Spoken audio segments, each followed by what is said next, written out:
मु सच्चिदानंद पंडा Athgarh media house रो सभापति। आज आम उपजिलापाल को देचु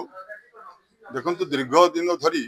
ओडिशार सांबादिक माने सदाबले अवहेलित से कौन मौलिक दाबी को गत सरकार फुलफिल कर पारे ना एवेकार मोहन सरकार आसी आम गोटे आशा अच्छी भरोसा अच्छी जे आम चाहूँ सांबादिक गोटे कल्याण पांठि करा जाऊ सांबादिक मान स्वतंत्र आईन को कड़ाकड़ी करा जाऊ सुरक्षा पाई एवं आज आम जो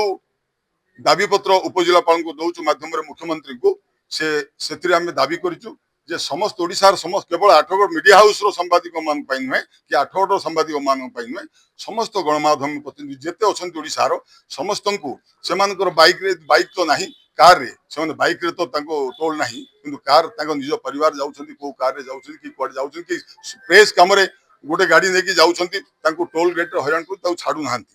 किंतु राज्यर जो माने मुख्य मंत्री ठारू आरंभ कर नेता माने समस्ते समस्त को फ्री करा जाउची राज्यर वरिष्ठ नागरिक मान फ्री करा जाउची किंतु सांबादिक माने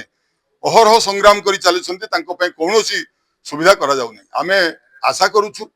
मोहन सरकार निश्चित जड़े विज्ञ ज्ञानी गुणी से निश्चित आम सांबादिक मानकर यही दाबी प्रति सहानुभूतिशील आम दाबीटी पूरण करेंगे एवं प्रत्येक राज्यर प्रत्येक टोल गेट प्रत्येक सांबादिक मान टोल फ्री छाड़